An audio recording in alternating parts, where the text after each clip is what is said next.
early sunrise, the colors of the morning all inside your eyes. The world awakens in the light of the day.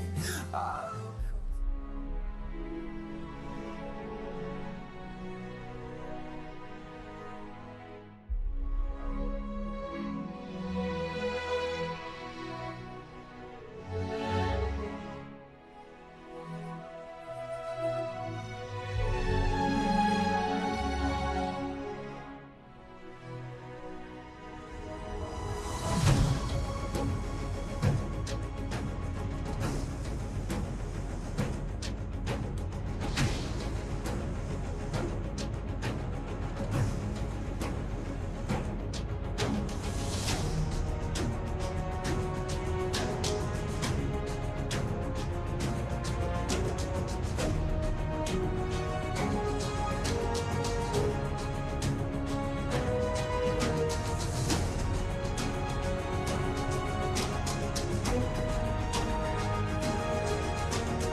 Então, bom dia, irmãos.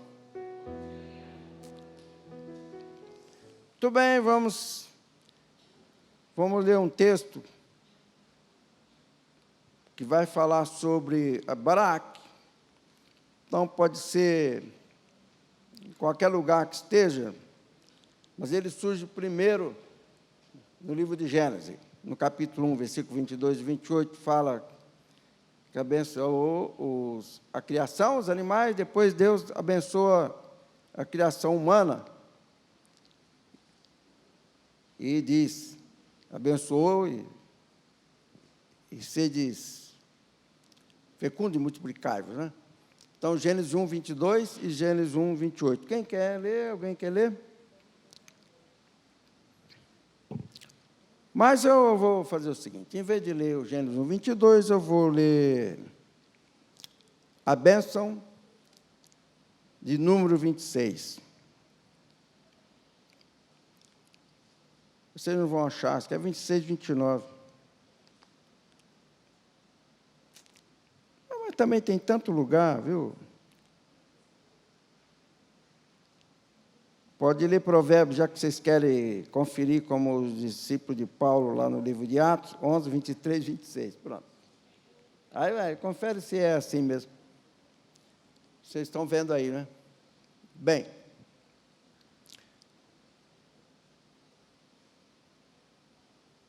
Sobre o Baraque, o ponto central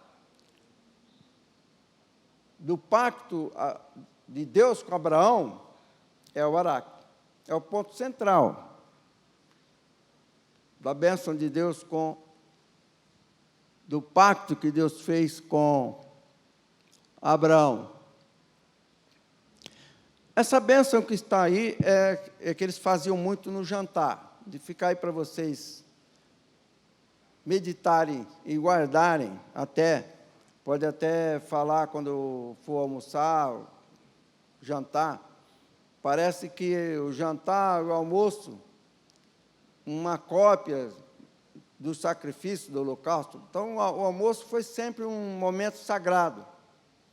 Quando eles iam almoçar, Davi, ou Saul, quando os reis iam almoçar, ele fazia os convites. Quem não ia no jantar ou no almoço, era um sinal muito sério de que as coisas não andavam bem. Então, quando iam almoçar ou jantar, eles davam essa bênção, abençoavam. Então, essa palavra aparece primeiramente no livro de Gênesis. Ela é bem uma palavra de princípio, de começo de tudo, né? Porque já aparece em Gênesis, no livro dos começos, uma palavra que é muito significativa ali no começo, é Baraque, que é bênção. E Baraque, se você for ver o que significa, o sentido da palavra é se ajoelhar e, claro, abençoar. E abençoar significa o quê? Dizer uma bênção. Então, se ajoelhar e abençoar. Baraque. E Abraão tinha essa palavra na sua mente, que era o pacto de Deus com ele. O ponto central era que Abraão seria abençoado para ser uma bênção. Quando nós imaginamos a bênção de Abraão, e é verdade que a bênção de Abraão significa riqueza, prosperidade, mas significa também uma responsabilidade, que você é abençoado com um propósito, para abençoar. Você não é abençoado apenas para conviver alegremente com a bênção, ainda que seja como significa a palavra, riqueza e prosperidade. Então, você é abençoado para ser rico e próspero e ficar olhando para a sua riqueza como aquele rico insensato que diz, alma, tem muitos bens, portanto, ele era abençoado. Tem muitos bens para muito tempo. Ele era muito abençoado. Ele era rico. Então, ele dizia, bom, se eu for comparar com o que significa a bênção de Abraão, eu sou o homem abençoado. Sou tão abençoado que ele então disse para si mesmo, alma abençoada, tem muitos bens, come, bebe, arregala-te. Ele era abençoado, mas a Bíblia já tinha as suas previsões de que aquele que era abençoado e olhava para a bênção como um fim em si mesmo para se achar melhor e abençoado perante a sociedade, diz Deus, sua riqueza seria amaldiçoada. Aí a bênção se transformava em maldição. Talvez o que mais existe na sociedade são ricos amaldiçoados. Por quê? Porque tem a bênção como um fim em si mesmo. Aí não está certo. Você é abençoado, como disse Deus para Abraão, para abençoar. Se não for para abençoar, é melhor que você não seja tão rico, nem abençoado no sentido abraâmico, de ser rico e próspero, porque será para você uma maldição. Mas se você for abençoado como foi Abraão, e tiver o propósito que Deus designou para Abraão, para ser bênção, de tal forma que onde você estiver, você será uma bênção. Olha que Deus fala aqui de coisas bem materiais, é materiais sim, mas o livro de Provérbios acrescenta que essa bênção material de Abraão, diz, a bênção do Senhor enriquece e não acrescenta dano, dores ou aflição, que é a mesma coisa. Portanto, a bênção de Abraão enriquece, porque esse é o sentido do Baraque, e não acrescenta dores, nem dano, nem aflição. Será que tem coisa melhor no mundo do que você ser rico e não ter aflição? Não deve existir nada melhor. E a Bíblia fala de uma vida boa aqui na terra. Jesus mesmo disse que ter a vida e vida em abundância. Para ir para o céu não precisa ser pobre, não precisa ser sem teto. e nem passar fome. Jesus disse que terá uma vida abundante, portanto, não é vida de miséria. Mas não é uma vida de ser rico para si mesmo. Aí implica em maldição. Então veja que como essas coisas são paradoxais. Ele é A e é não há. Ele é bênção, mas se você não cuidar, será não há, será maldição. Muito bem. Então ela surge ali, no livro de Gênesis, no começo. Bênção. E os hebreus, então, tinham o costume de abençoar. Também tinha de amaldiçoar. Amaldiçoava os samaritanos, mas Jesus não concordou com isso, não. Os judeus ortodoxos, achando que era melhor do que os outros, a primeira oração da manhã, estender a mão para Samaria, e maldito seja o samaritano ao sair, ao entrar, ao se deitar, ao se levantar. Ora, eles não seguiam a Jesus, que disse, abençoai e jamais amaldiçoeis. Então, nós temos que abençoar, sempre. Então, se você olhar para o pacto central de Deus com Abraão, e olhar a palavra central do nosso pacto com Jesus, é o mesmo. Porque para Abraão, Deus diz, se tu uma bênção. E Jesus diz o que para você? A mesma coisa. É uma categoria válida em todo o tempo. E válida no Antigo Testamento, válida no Novo Testamento. Em que Jesus, então, ele ressalta essa condição humana, agora abençoada com a bênção de Abraão. De forma que o que Deus ordena é que nós sejamos uma bênção para toda a terra, para toda a sociedade. De forma que você é abençoado, a sua bênção, ou a sua riqueza, que também é espiritual, vai abençoar todos à sua volta. Naquilo que você faz, naquilo que você vai falar para as pessoas. Portanto, era um costume dos hebreus abençoar. E Jesus, como um judeu, né, ele abençoava. Você vê que tem um momento em que Jesus, quando vai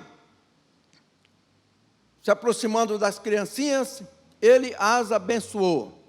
Quando nós lemos assim, e pensamos, imaginamos que Jesus olha para as crianças e diz assim, abençoado, abençoado, abençoado, abençoado. Fazia 1000 anos que eles faziam uma coisa assim. Como? Eles citavam a bênção. É o poder das palavras.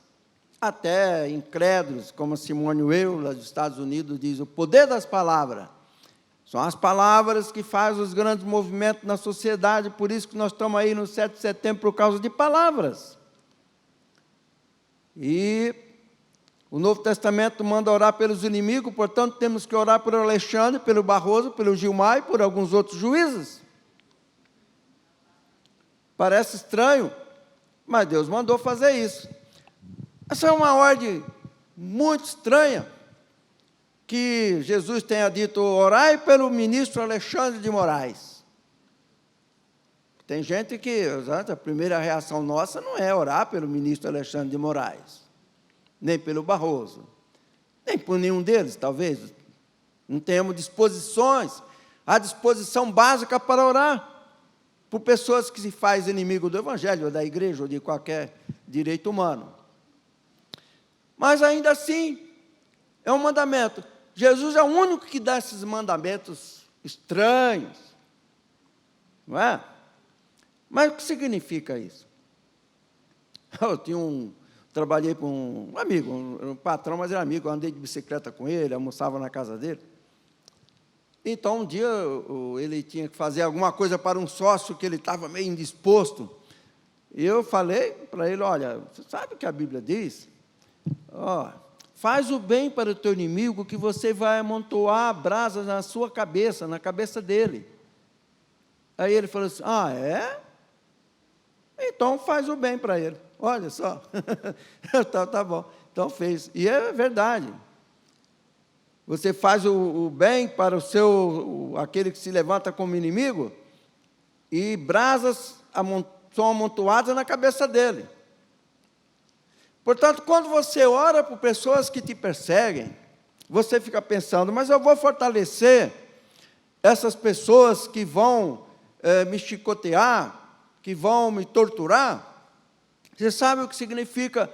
Tem basicamente o mesmo significado de amontoar brasa na cabeça dele. Que quando você ora pelos supostos inimigos, já que a Bíblia diz que você tem que abençoar os seus inimigos.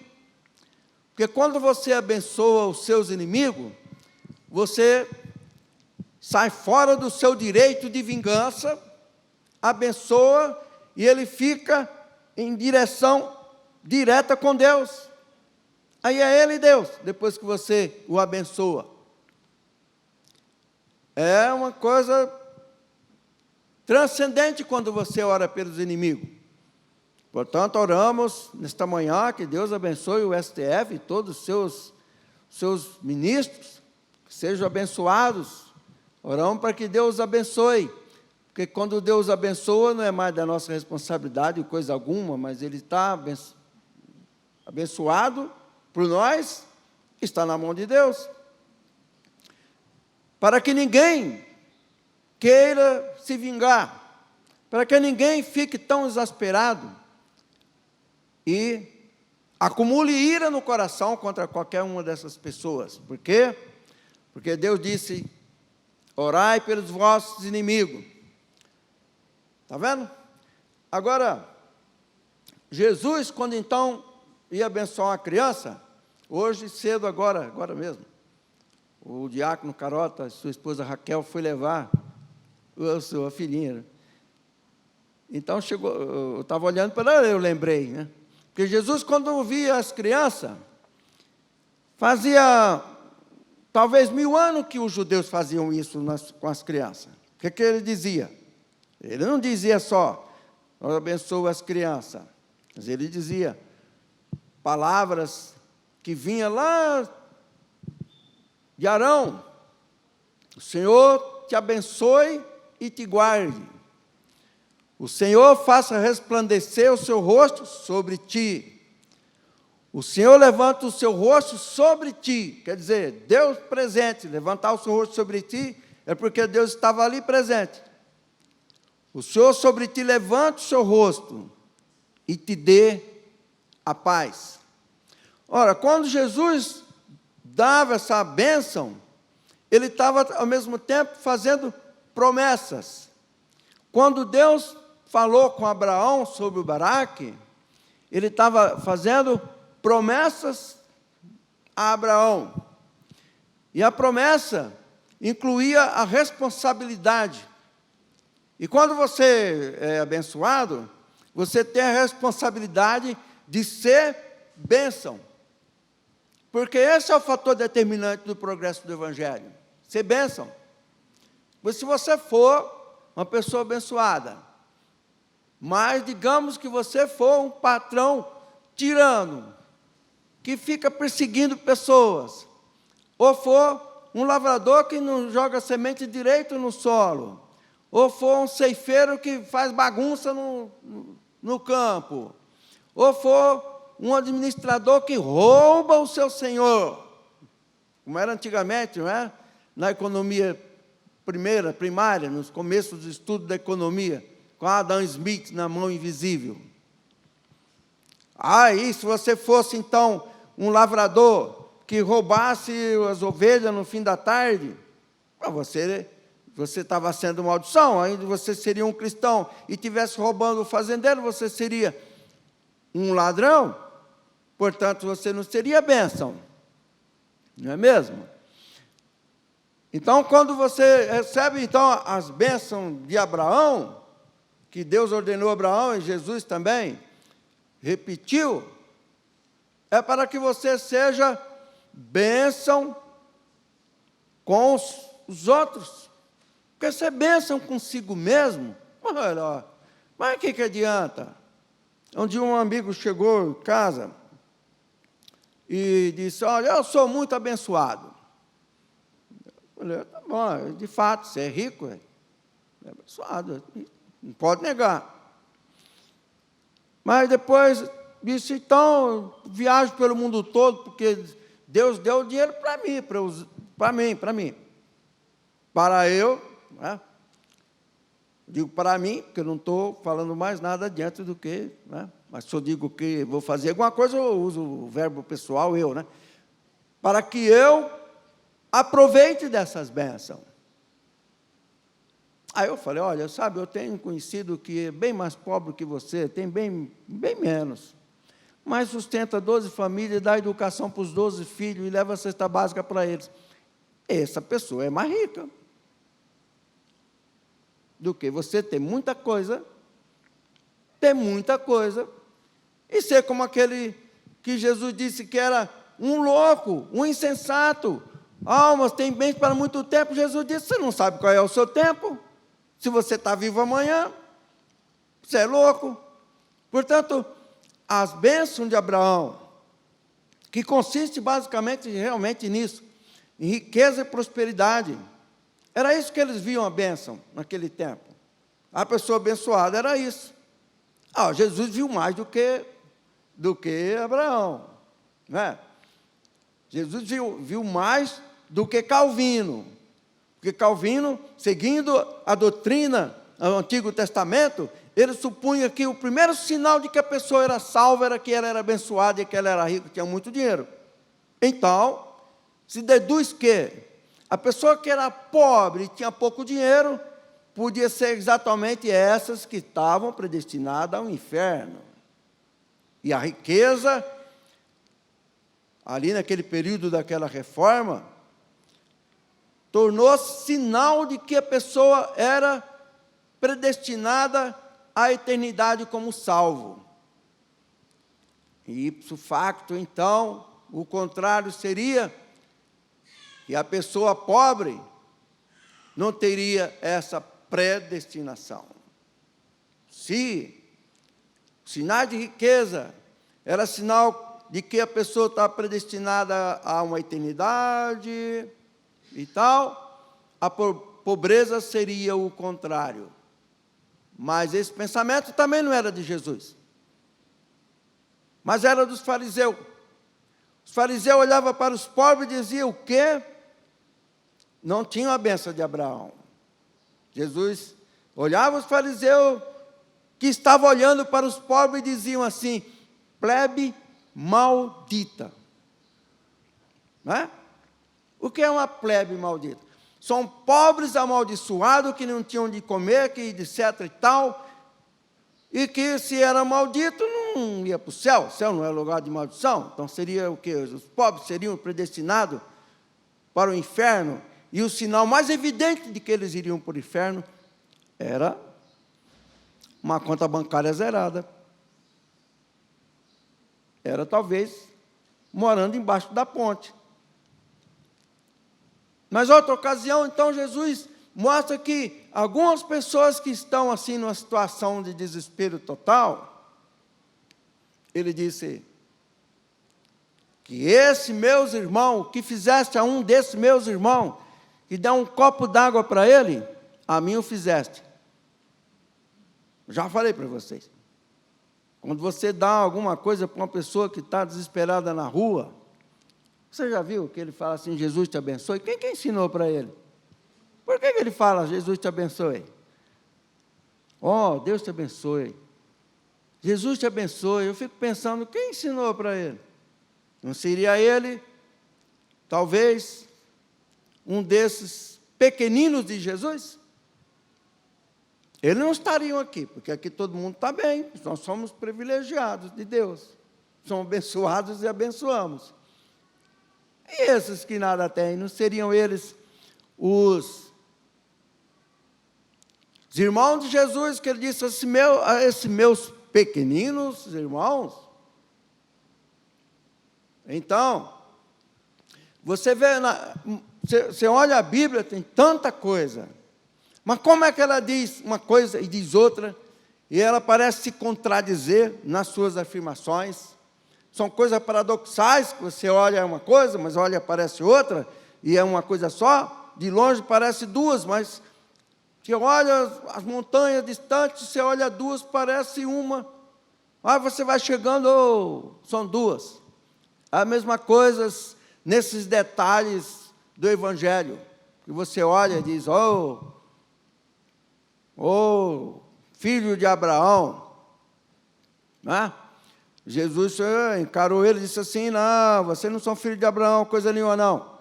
Se Abraão fosse vosso pai, vocês haviam de me amar, vocês são filhos, sabe de quem? Aí Jesus até, não sei, parece até que exagerou, vocês são filhos do diabo.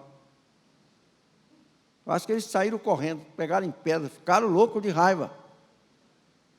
Porque também estava brigando com Jesus, vamos lá, perdeu um pouco da paciência, de uma forma digna, porque Jesus só pegou o chicote e deu naqueles homens depois de uns 2 dias, não foi na primeira vez que ele chegou e chutou aquelas coisas. Ele deve ter passado lá umas 3, 4 vezes, mas a ira de Deus é firmada na razão.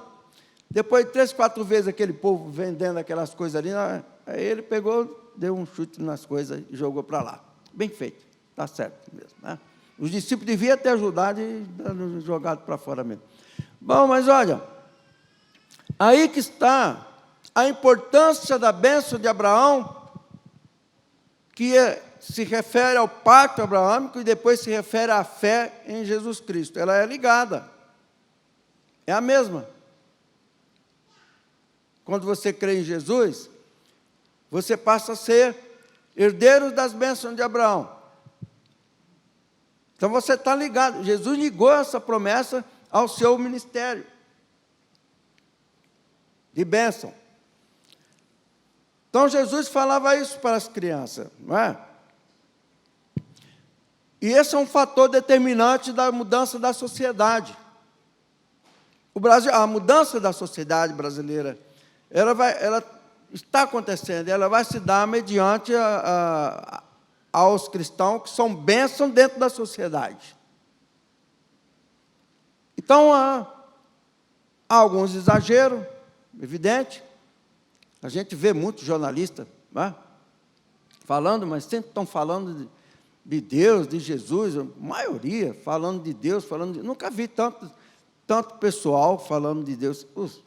Os que, digamos assim, são considerados da direita, da liberdade, né? Então, falo de Jesus, porque Jesus é o fator da liberdade. Ele é o fator da liberdade. Conhecereis a verdade, a verdade vos libertará. Eu sou o caminho, a verdade e a vida. Sereis verdadeiramente livres. Foi o que Jesus falou para os judeus, que acreditavam por causa da sua posição social dentro da religião judaica. E eles discutiam com Jesus nessa posição, se considerando melhor, e se dizendo realmente herdeiro das bênçãos de Abraão. E o argumento foi esquentando, o argumento foi crescendo. E quando eles disseram assim, nós somos filhos de Abraão, somos filhos de Abraão, quer dizer, somos herdeiros das bênçãos de Abraão. Jesus disse, não, vocês não são. Foi uma decepção, não é? Porque eles, como herdeiros das bênçãos de Abraão, não usaram dessa bênção para mudar as pessoas. Pelo contrário, se gloriavam, batiam no peito, e tem até a figura do rico insensato, que devia, claro, um judeu, quem sabe fariseu, saduceu, né? Se achando tal, e mas tem muito bem para muitos anos. Ninguém tem bens para muitos anos, coisa nenhuma, porque ninguém sabe o que acontece. A mesma coisa hoje. Agora, o fracasso do judaísmo, bem como o aparente, em parte, há dificuldade, para não dizer fracasso, porque o Evangelho não fracassa, nem o cristianismo, mas não foi tão eficiente como Jesus determinou que fosse, porque falhou no mesmo ponto que falhou os fariseus, que achavam que a bênção de Abraão era um fim em si mesmo. A salvação tem um ponto um pouco egoístico de que o que importa é você salvar a sua alma. Mas se importa salvar a sua alma, não levando em consideração o que Jesus disse, pode suscitar um pouco de dúvida. E por que os hebreus fracassaram no seu projeto missionário que Deus ordenou desde a antiguidade para que mudasse todas as nações em sua volta? Porque eles se acharam os únicos. E por que os cristãos, em parte, fracassam no evangelismo dentro da sociedade? Não é por acaso, pelo mesmo motivo. Porque, ao invés de ter a bênção de Jesus ou a bênção de Abraão para abençoar a sociedade, eles batem no peito, ainda brigam entre si, não é? Por causa do sábado, por causa do cabelo, por causa do sapato, não é? Porque bate palma, porque não bate palma, porque ora em língua estranha, porque não ora, não é? Brigam aqui entre eles, de tal forma que quando o incrédulo olha, fala assim, mas como são bonitinhos esses cristãos, né? Como eles brigam entre eles, né? E quer salvar o mundo, né? Quer salvar o mundo e fala, esses anabatistas, esses que batizam por aspersão, esses que ficam guardando o sábado, e não sei o quê, e tem tanta coisa. Por que os cristãos brigam tanto entre si? Jesus não mandou brigar. Olha, Jesus tolerou 12 discípulos bem complicadinhos, não era? E por que então nós temos que brigar com adventista, brigar com congregação cristã porque usa véu, e porque cortou ponta do cabelo, e porque usa sapato branco, e porque não sei o quê, e tal. E ainda queremos que as pessoas se convertam para a nossa bonita religião, para a nossa religião bonitinha, protestante. Que beleza que nós somos. Aqui, nós estamos aqui trocando tapa com os adventistas. Você não vai para o céu porque você guarda o sábado. Tome, um tapa. Se o adventista também for raivoso, né?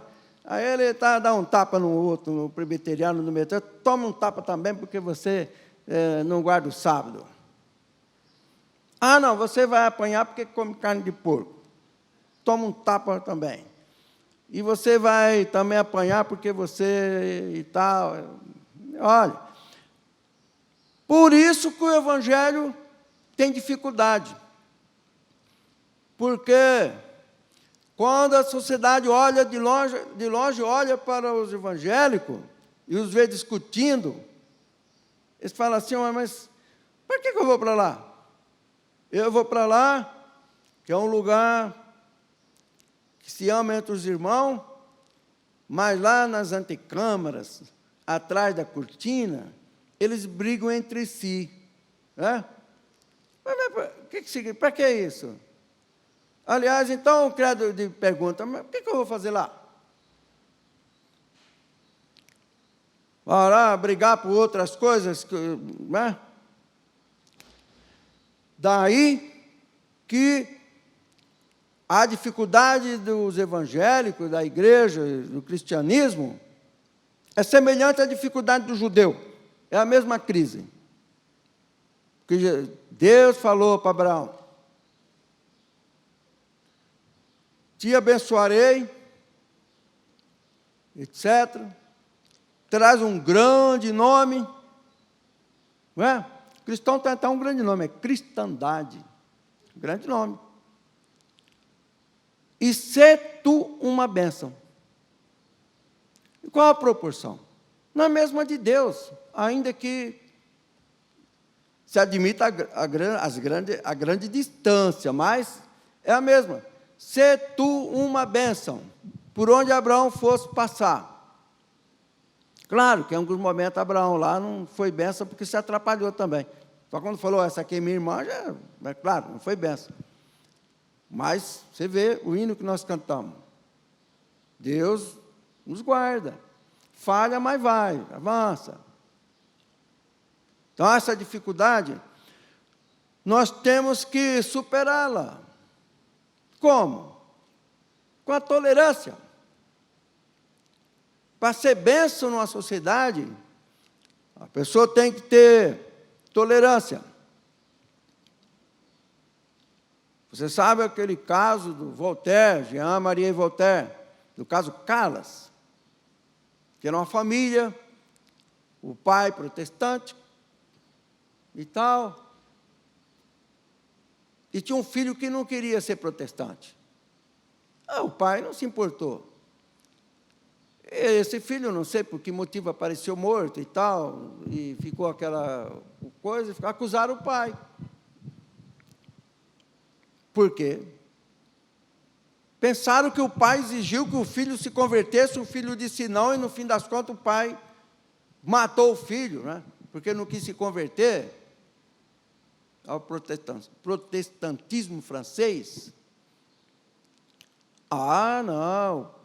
Os religiosos cercaram a casa do Calas e começaram a gritar, herege, herege. Você sabe quem gritava, né? Já eram os outros irmãos naquele tempo, os católicos, né? E, evidentemente, os católicos que não sabiam nem rezar o Pai Nosso. Devia ser gente rude, perversa, irada, que botava uma capa de religião católica para, talvez, matar alguém em nome de Deus, Alá, de São Jorge, sei lá o que era aquilo. E eles cercaram a casa do Calas e começou a jogar praga e falar, e tira o Calas para fora, e faz, aí pegaram o homem, botaram na roda, que era um sistema de tortura primitivo na Idade Média, sabe o que era a roda? Era o cara colocava na roda, esticava o corpo dele assim, ó, esticava até puxar tudo, soltar os ossos, soltar tudo, e torturaram, botaram preso a família toda, jogaram na cadeia, e ficou aquela coisa horrorosa. Quem se levantou contra essa injustiça? O Voltaire. Daí ele escreveu Tratado da Tolerância, e citou esse caso. E ele fez de tudo perante o rei, perante a sociedade, porque era um grande filósofo, ninguém ia atacar ele. Certamente ele acreditava em Deus. Não se sabe como é que ele acreditava em Deus. Se sabe é que ele não via nenhum motivo para as pessoas brigarem e se matarem em nome do príncipe da paz, de Jesus. Estava lá aquela coisa horrorosa. Quando vem a justiça, depois uns morrem, os outros são soltos e estabelece a justiça através, quem sabe se não era um discípulo secreto de Jesus, né? Jesus tinha discípulo secreto. Eu tenho alguns aqui.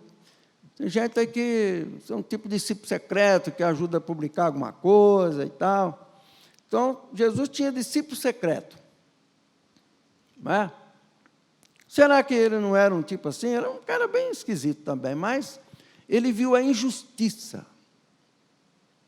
Então, irmãos, olha, quando Deus fala, então, para Abraão, em que as pessoas dizem assim, as bênçãos de Abraão são para mim, olha lá que as obrigações também são. De forma que você não pode odiar adventista, nem católico. Tem que odiar ninguém, por quê? Olha só, você não pode odiar nem o Alexandre de Moraes, tem que orar por ele. Não é que às vezes os políticos acham que os crentes são tolos. Estão orando por nós, então vamos lá matar eles. Isso que se cuide, não é? Não é assim. Mas você ora, não é verdade? Então nós temos a bênção de Abraão, e se Deus te deu muitas bênçãos, se você está assim, minha carteira está sempre cheia de dinheiro, minha conta bancária é uma bênção. Eu falei para o rapaz, mas é bênção, mas só serve para você? Só para você? Então você está fazendo da riqueza um Deus. uma avareza, não é? Você olha para ela e fala, mas que beleza que é a minha riqueza. Tem muito dinheiro. E repete aquela frase do maluco, né? Alma. Ele aprendeu a conversar com a alma, né? Ele tinha um intimismo avançado. Alma. Ele estava orando lá com a alma dele, né? Estava rezando, orando. Alma, tu tens muito bens para muito tempo. Qual tempo? O tempo da vida aqui. Quer dizer, quando Deus dá a bênção para Abraão, diz, no tempo da tua peregrinação. Porque aqui é passageiro. Não é? Passageiro. Então, nós temos que prestar atenção. O que é que nós fazemos com nossos trocos, né? Eu vejo que, às vezes, a gente é muito negligente. Porque, por exemplo, você sai na rua, você tem que ter sempre uma moeda disponível. Eu tenho um envelopinho, uma bolsa pequenininha lá, que tinha um troco, mas até acabou, acho que abasteci ela de novo. Você joga lá 20 centavos, 50 centavos, R$1, 50 centavos, e vai juntando ali. Para quê? É para dar mesmo, sim, senhor. É para dar para quem pede. Dá para aquelas pessoas que fazem ginástica, às vezes. Dá para uma mulher que está ali. Às vezes você vê uma mulher, ela está até forte, robusta. Eu vi uma mulher perto do Pão de Açúcar, algum tempo atrás, robusta. Eu vi com a criança, estava lá calando, passamos. Eu vi no sinaleiro, não deu para parar. Falei, mas eu vou ver o que é isso. Parei lá dentro, voltei, então, falei, contou o caso e tal. Se você for prestar atenção uma vez na pessoa, está vestido, não está igual aqueles africanos parecendo a costela. Mas, às vezes, está sem condição de pagar alguma coisa. Se você ajudar, é bom que você faça isso. Você tem que ter alguma coisa, algum valor que você vai disponibilizar. E é uma mixaria, passar paciência, R$1, R$2, R$5. O que a pessoa faz com isso? Mas a gente imagina que alguém dá mais um, mais outro, e a pessoa consegue alguma coisa, não é? E, às vezes, você está ajudando alguém. Você não tem como você sair jogando dinheiro pela janela, ainda que você tenha. Mas, toda vez que alguém pedir, trate de dar. Porque Jesus disse, dá a quem te pede. É mandamento. Tem que dar, sim, senhor. Tem que pôr a mão no bolso e dar. Dá a quem te pede, Jesus disse. Ora, Jesus não está dizendo para eu dar quem me pede para qualquer um dos irmãos aí que chegar para mim. Ninguém dos irmãos vai me pedir R$1. Vai? Não. Quem é que vai te pedir R$1? Que Jesus disse, dá quem te pede. Não é você, entre nós. É lá fora, irmão. Jesus está ensinando que é lá fora. É lá que você vai enfrentar a pessoa que vai te pedir. E você vai se lembrar, dá quem te pede. Essa é a bênção de Abraão. Eu contei para vocês, né? Eu estava ali no BBB Brasil, que é uma cooperativa, e na entrada, olha, eu fiquei levemente perturbado, não desesperadamente, não, mas falei, como é que eu sou tão... que cabeça, que falta de inteligência. Eu entrei, o homem viu e falou assim, me dá um almoço, compra um almoço. A reação humana é dizer não. Nós não gostamos que as pessoas peçam um almoço para nós, vamos ser sinceros. Nós não gostamos de pessoa doente, de pessoa com dengue, de pessoa com essa coisa aí, de Wuhan. A gente quer distância, não é? A natureza humana quer uma certa distância, na rua e tal, até a coisa já fala de restrição. Aí eu falei, mas como assim? Aqui não vende marmita? Aqui não vende marmita, aqui é um mercado. Aí ele baixou a cabeça, né? E eu entrei no mercado, lá dentro, falei, eu vou comprar alguma coisa para esse homem. Banana, pão. Eu, quando era menino, eu comprava pão com banana, é uma delícia, sustenta. A pessoa fala, está passando a pão e banana? Quem está passando a pão e banana está passando bem. Aí eu peguei, comprei, falava, quando eu saio lá, cadê o homem? Aí eu pensei, se esse homem foi Jesus, hein? Que apareceu para mim aqui em forma do mendigo, hein? Agora eu estou ruim. Agora está ruim, né? Agora, como diz o outro, agora eu estou enrolado, como é que eu vou fazer? Aí eu saí, falei, mas ele não está longe? Eu dei a volta no quarteirão, nada. Dei mais outra volta maior, nada. Falei, pronto. O homem era Jesus, sumiu e eu estou aqui. Falei, olha só o que eu fiz, né? Aí, depois de 2 dias, eu falei, agora vou deixar esse dinheiro aqui, ó. Aí, um dia eu passei e vi, ó, tem um lá sentado. Parece, mas vai que é ele. Aí, eu só baixei o vidro, fiz assim. Ele já levantou correndo, pegou, já dá uma bênção. E tem mais, eles abençoam. Você vê que coisa? Eles falam, Deus te abençoe, Jesus te abençoe. Parece que um crente desviado. Então, você tem que vigiar essa situação.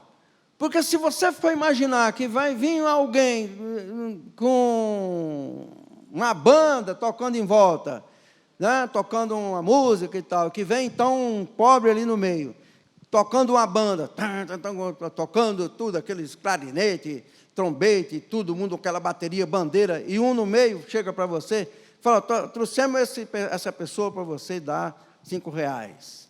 Se você ficar esperando isso, para então você ter certeza, ou ter testemunha, etc., aí você nunca vai fazer nada. E se você pensar assim, né, malandro, você nunca vai fazer nada. Se essa mulher podia estar arrumando um serviço, quem é que dá serviço para uma mulher hoje, hein? Quem? Para uma zeladora? Quem? Ninguém, por causa da Covid. Eu encontrei uma mulher e falei assim, eu trabalho de doméstica, mas ninguém me dá serviço. E não dá mesmo. Então, o que você tem que fazer? Você vai esperar que então vem um anjo, toca uma trombeta e diz, é esse aí. Não, você já faz logo. Será que vai gastar com o quê? Não interessa com o que ele vai gastar. Vai comprar Coca-Cola, sei lá, não interessa. Porque se você se preocupar com isso, você não faz nada. Você vai tratar todo mundo que te pede como um vagabundo. E não é. Você tem que estar atento para abençoar a todos. Agora, inclusive, irmãos, a igreja aqui, a nossa igreja não tem ninguém passando necessidade, porque se me avisar, comida, bebida, continha de luz, paga, não se discute.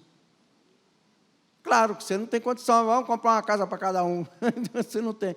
O que Deus manda fazer é aquilo que você pode fazer. Então, na nossa igreja não tem. Quando acontece, já fala, resolve agora, é logo, já. Dá logo, o quê? Isso, dá agora, manda entregar e acabou e pronto. Não pode ter ninguém passando esse tipo de necessidade na igreja. Ninguém. Por quê? Porque nós temos a bênção de Abraão. Vamos se levantar então. E vamos. Tá bom? Vamos abençoar os irmãos, um de cá para lá. Vai? Então, repita comigo, estende a mão para os irmãos aí, um para o outro e tal, e diga assim, o Senhor te abençoe e te guarde. O Senhor faça resplandecer o seu rosto sobre ti. O Senhor levante sobre ti o seu rosto e te dê a paz. Esse é um pensamento que nós temos que ter, às vezes, quando almoçamos e tal.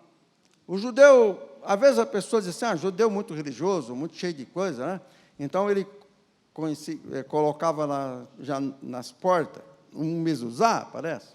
Então, ele diz assim, bendito ao saíres, bendito ao entrares, bendito ao entrares, bendito ao saíres. Isso era, às vezes a pessoa diz assim, judeu, muita religiosidade, eu sou crente protestante da reforma, então, eu não tenho nenhuma tradição. Comigo, não sei como é que é. Não é de jeito nenhum, né? Porque não tem tradição nenhuma, então, de repente, não tem nada, né? Mas o que o judeu pensava? Que quando ele entrava dentro de casa, ele falava, bendito ao entrares. Tudo era abençoado, tudo era bendito. É bendito Deus e tem também a relação para com o homem em relação um com o outro. Bendito ao entrares. Quando você entra na igreja, bendito ao entrares. Quando você sai, bendito ao saíres. E aí, quando você... Então, qual é a oração do almoço que Jesus fazia quando ele fez a Eucaristia e partiu o pão na última ceia? E o que é que Jesus disse? Você imagina que quando Jesus partiu o pão da Eucaristia, ele não disse nada, né? Ele disse assim, ó, eu abençoo o pão aqui, ó, e partiu assim, entendeu? Não foi não. Ele era judeu, ortodoxo, entre aspas, não era nem um fanático, mas era um judeu de tradição. A tradição do judeu tinha 1000 anos, por que Jesus ia deixar essas tradições? Era normal, são tradições normais, válidas. Claro que nós não temos, porque nós somos colonizados por pessoas que não tinham essa tradição, índio não tinha essa tradição também, claro, então aqui, ó. Mas aqui Jesus tem aqui a tradição. Repita então comigo, quando você imagina o seu trabalho, o seu jantar, seu almoço, então, você imagina isso aqui, ó. O que quer dizer? Repita comigo então. Baruch atah Adonai, Eloheinu, melech haolam, hamotzi, lechem haaretz. Louvado seja tu, Adonai, nosso Deus, Rei do Universo, que é melech haolam, Rei do Universo, que providencia o pão da terra. Amém. Amém. Amém.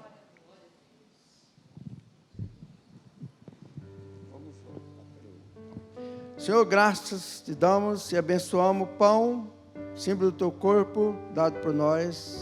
Amém. Graças te damos, ó Deus, pelo vinho, símbolo do teu sangue derramado na cruz, para a remissão do nosso pecado. Amém. O pão, símbolo do corpo de nosso Senhor Jesus Cristo, dado por nós, comamos e sejamos agradecidos.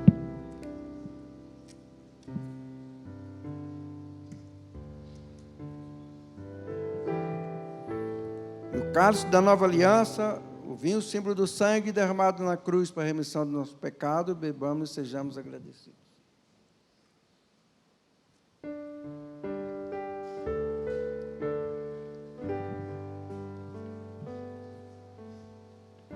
Pai, graças por essa Eucaristia, e somos eucarísticos, grato pela tua morte e tua ressurreição. Somos abençoados e abençoamos, em nome de Jesus, amém. É sempre bom um pouco de tradição, que o pessoal que são mais antigos, mas, às vezes, isso aqui é um inário evangélico, né? Quando os metodistas resolveram ir para a Wesleyana, eles acharam isso aqui, esse inário, eles deixaram, pegaram um outro inário, não sei o nome. Eu falei, pegou harpa cristã. Falei, mas para que isso? O hino não é problema. Tanto lá, aquele como esse, eu já canto nesse, eu não vou trocar de inário, nada. Para quê? Ah, porque isso aqui são cantados pelos metodistas tradicionais. E daí?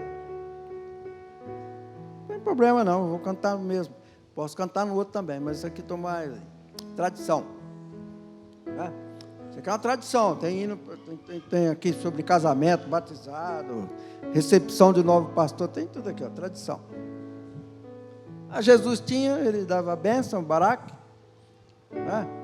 Então vamos cantar esse hino aqui, ó. Bem forte. Deus vos guarde pelo seu poder, protegido, abençoados, desfrutando os seus cuidados. Deus vos guarde pelo seu poder e no seu amor estaremos todos com Jesus. Pelo seu poder e no seu amor, oh, que Deus vos guarde em sua luz. Deus vos guarde para o seu louvor, consolados e contentes, achegado sempre aos crentes. Deus vos guarde para o seu louvor, pelo seu poder e no seu amor estaremos todos com Jesus.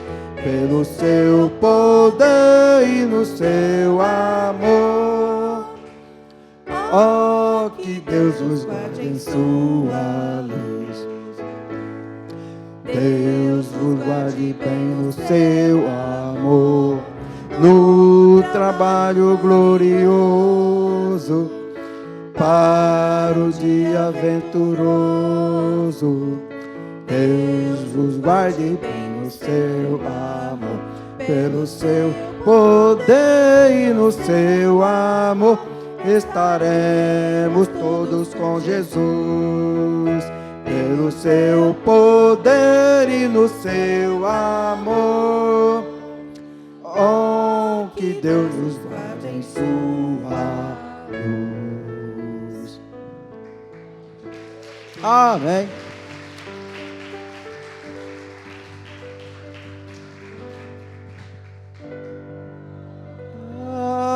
Amém.